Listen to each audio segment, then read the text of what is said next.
Finally student, Rajasthan board कक्षा 11वीं वार्षिक परीक्षा 2025-26 हिंदी अनिवार्य का जो पेपर है वो फाइनली आपके आज हो चुका है। इस वीडियो के अंदर इस कंप्लीट पेपर का फुल सॉल्यूशन, कंप्लीट पेपर की फुल आंसर की आपको इस वीडियो के अंदर मिलने वाली है। तो वीडियो को आपको कंप्लीट देखना है और आपका पेपर कैसा हुआ, आपने 100 में से कितने नंबर का स्कोर किया, ये आप सभी बच्चों को कमेंट बॉक्स में जरूर बताना है। तो इस वीडियो के अंदर इस कंप्लीट पेपर का फुल सॉल्यूशन, कंप्लीट पेपर की फुल आंसर की एक साथ आपको इस वीडियो के अंदर मिलने वाली है। तो वीडियो को आपको कंप्लीट देखना है और साथ साथ में आप अपने उत्तर है वो मिलान कर सकते हैं कि कौन सा क्वेश्चन आपने सही किया है और कौन सा क्वेश्चन आपने गलत किया है। तो सबसे पहले आपको प्रश्न संख्या 1 के अंदर वस्तुनिष्ठ प्रश्न आपको दिए गए थे। तो इसमें पहला प्रश्न आपको दिया गया था कि संगीत, नृत्य, अभिनय कलाओं को एक शास्त्रीय कला का स्वरूप किसने दिया।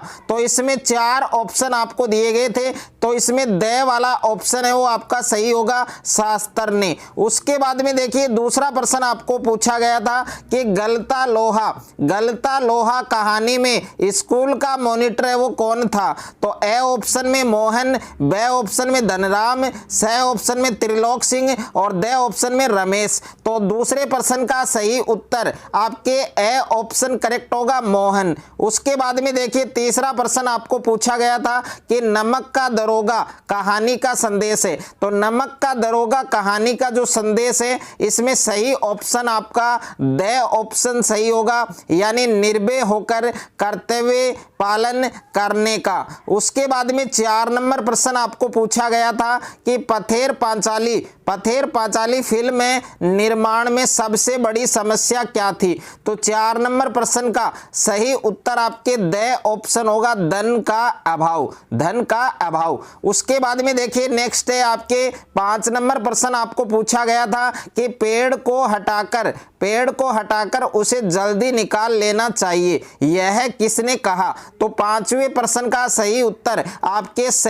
ऑप्शन सही होगा, मन चले कल रखने। उसके बाद में बच्चों नेक्स्ट है आपके 6ठा प्रश्न आपको पूछा गया था कि मीरा अपने आराध्य कृष्ण की उपासना करती थी।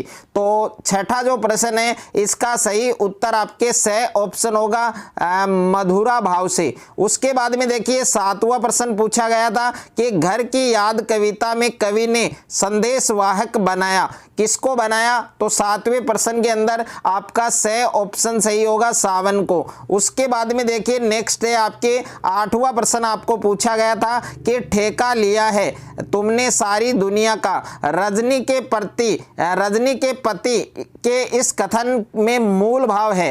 तो इसके अंदर लाचारी दे रखा है, आक्रोश दे रखा है, व्यंग्य दे रखा है और उपेक्षा दे रखा है। तो कौन सा ऑप्शन आपका करेक्ट आंसर होगा, स ऑप्शन यानी व्यंग्य। उसके बाद में देखिए 9वां प्रश्न है कि आचार्य हजारी प्रसाद द्विवेदी ने कबीर को क्या कहा।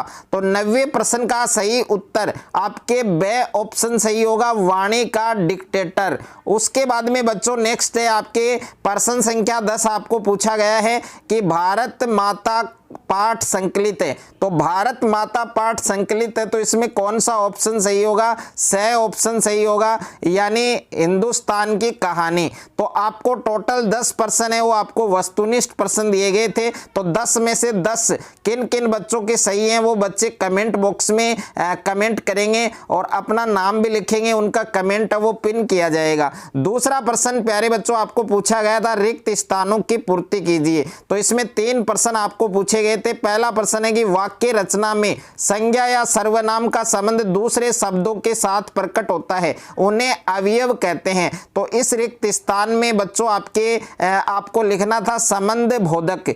क्या लिखना था बच्चों, संबंध बोधक। तो पहला जो रिक्त स्थान है इसमें आपके संबंध बोधक आएगा। क्या आएगा बच्चों, संबंध बोधक। अगर आपने पहले रिक्त स्थान में संबंध बोधक लिखा है तो ये आपका बिल्कुल करेक्ट आंसर है। उसके बाद में देखिए दूसरा प्रश्न है कि वे शब्द जिनका आगमन हिंदी भाषा में भाषा से बिना रूप परिवर्तन को हुआ वे तत्सम शब्द कहलाते हैं। तो दूसरे रिक्त स्थान के अंदर आएगा बच्चों संस्कृत। क्या आएगा बच्चों, दूसरे रिक्त स्थान में संस्कृत आएगा। अगर आपने संस्कृत लिखा है तो ये आपका बिल्कुल सही उत्तर है। उसके बाद में तीसरा है आपके रामचरितमानस एक श्रेष्ठ है, तो रामचरितमानस एक कौन सा श्रेष्ठ है, तो इसमें आएगा बच्चों महाकाव्य।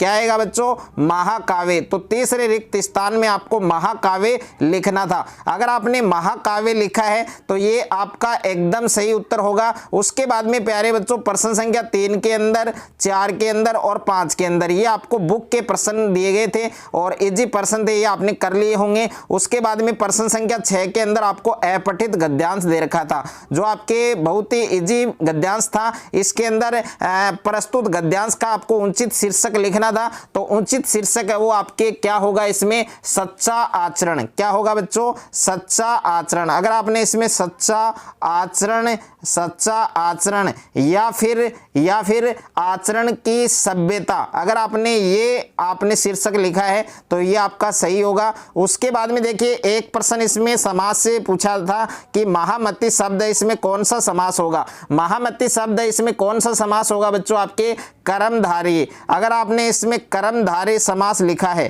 कर्मधारय समास लिखा है तो ये आपका बिल्कुल सही उत्तर होगा। उसके बाद में देखिए 7वां था आपके अपठित पद्यांश।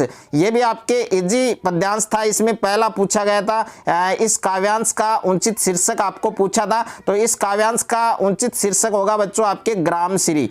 क्या होगा बच्चों, ग्रामश्री लिख सकते हैं, या फिर काफी बच्चों ने प्राकृतिक सौंदर्य भी लिखा है तो उनका भी सही है। उसके बाद में देखिए दूसरा प्रश्न पूछा गया था कि खेतों में दूर दूर तक क्या फैली हुई है, तो खेतों में दूर दूर तक क्या फैली हुई है, हरियाली। तो दूसरे प्रश्न का सही उत्तर क्या होगा, हरियाली होगा। उसके बाद में देखिए तीसरा प्रश्न पूछा गया था सोने की किंकिणियां किसे कहा गया है, तो सोने की किंकिणियां है वो किसको कहा गया है, पककर तैयार हुई अरहर। पककर तैयार हुई अरहर, पककर तैयार हुई अरहर को क्या कहा गया है, अरहर को क्या कहा गया है, इसके सोने की किंकिणियां कहा गया है। ओके, इस पद्यांश के अंदर जब आप इसको पूरा पढ़ेंगे अच्छे से तो इसमें सारे प्रश्नों के उत्तर हैं वो आपको आराम से मिल जाएंगे। ओके, उसके बाद में देखिए बच्चों 4 नंबर प्रश्न पूछा गया था मखमली पेटियों से कौन लटकी हुई है, तो इसमें मटर की फलियां। उसके बाद में 5वां है कि जो गेहूं में बाली आने से कौन रोमांचित है, तो इसमें बच्चों आपको इसका उत्तर लिखना था, इसके अंदर लिखना था धरती। इसका सही उत्तर क्या होगा बच्चों, धरती। अगर आपने धरती या वसुधा आपने लिखा है तो ये आपका सही उत्तर होगा। और 6ठे प्रश्न का उत्तर होगा फूली सरसों पीली पीली। पंक्ति में कौन सा अलंकार है बच्चों, अनुप्रास अलंकार। अगर आपने इसमें अनुप्रास अलंकार लिखा है तो ये आपका बिल्कुल करेक्ट आंसर होगा। तो हिंदी का पेपर आपके जो आज हुआ है बहुत ही इजी पेपर था। आपका पेपर कैसा हुआ, आपने 100 में से कितने नंबर का स्कोर किया, ये आप सभी बच्चों को कमेंट बॉक्स में जरूर बताना है। और जो निबंध मैंने बताया था वही निबंध छपा है, तो आपने 4 निबंध आपको पूछे गए थे, 4 में से कौन सा निबंध आप एग्जाम के अंदर लिख कर आए हैं वो आप सभी बच्चों को कमेंट बॉक्स में जरूर बताना है। अगर आप चैनल पर नए हैं तो चैनल को सब्सक्राइब कर लीजिए और साथ में नोटिफिकेशन बेल को प्रेस कर लीजिए। अगर आपको ये वीडियो अच्छा लगे तो वीडियो को ज़्यादा से ज़्यादा स्टूडेंट के साथ शेयर करें, ज़्यादा से ज़्यादा वीडियो को लाइक करें।